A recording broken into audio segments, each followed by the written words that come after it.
자, 정부가 부동산 대책 발표를 앞두고 있지만 시장의 반응은 시큰둥합니다. 대책이 효과가 얼마나 있을까라는 의견부터 전문가들은 대책의 보완점이 적지 않다 이런 의견인데요. 이 내용 취재기자 좀 더 자세히 이야기 나눠보겠습니다. 장가희 기자가 나와 있습니다. 자, 장 기자. 우선 현 정부의 부동산 정책에 대해서 밑바닥 민심은 좀 좋지 않는 것 같은데 전문가들은 어떻게 좀 보고 있습니까? 네, 민심과 전문가들의 의견 다르지 않았습니다. 시중에 돈이 넘쳐나는 상황에서 규제 일변도 대책은 무용지물인데 여전히 이런 시각에서 벗어나지 못하고 있다는 평가가 대부분이었습니다. 집값이 이기냐, 정부 규제가 이기냐식은 10년 전 참여정부식의 스타일인데 세련되지 않은 대책을 고집하고 있다는 지적이 계속 나오고 있는 겁니다. 전문가의 멘트 들어보시겠습니다. 부동산 시장에 유동자금이 너무 많다는 거고요. 공급 부족과 수요 증가로 가격이 오르는 건데 이 두 가지를 해결하지 않고 수요와 공급을 동시에 억제하는 정책만 계속 내놨기 때문에 시장은 아랑곳하지 않고 가격이 올랐던 것 같아요.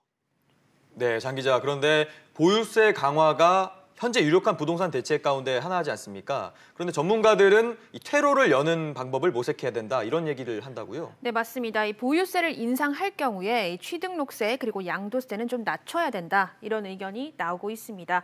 즉 보유세를 올려서 고가주택 소유자나 다주택자에게 부담을 주는 동시 거래세, 즉 취득세와 양도세를 낮춰서 다주택자들이 좀 매물을 내놓을 수 있도록 퇴로를 열어놔야 된다는 겁니다. 그런데 이 취등록세는 지방세와 연결이 되어 있어서 이 지자체의 반발이 예상이 되고 있습니다.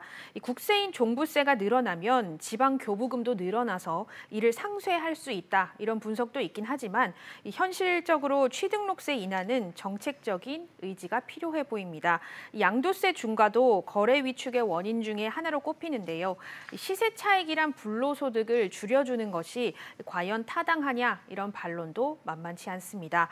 결국은 다주택자에 대한 양도세 중과를 좀 완화하는 것은 당장에는 좀 어렵겠지만 취등록세만이라도 낮춰야 하지 않겠느냐 이것이 전문가들의 의견입니다. 네, 사실 정부가 주택 공급에 대해서 심혈을 기울이면서 진행을 하고 있지만 진행 상황은 사실 순탄치가 않아 보이거든요.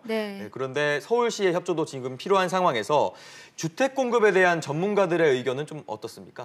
네, 우선 이 정부는 그린벨트를 좀 더 풀자 이런 의견이지만 서울시는 그린벨트를 푸는 것은 좀 아직은 어렵다, 공식적으로 어렵다 이렇게 선언을 했습니다. 이런 차원에서 정부와 서울시가 검토할 수 있는 해법, 이 서울 시내 도심 유휴지 개발에 대해서 적극적으로 머리를 좀 맞대야 되지 않나 이것이 전문가들의 의견인데요. 수색이나 창동, 이 차량기지, 철도기지와 이 상암동 DMC 유휴부지에 대한 개발 협의에 좀 적극적으로 착수를 하라는 겁니다.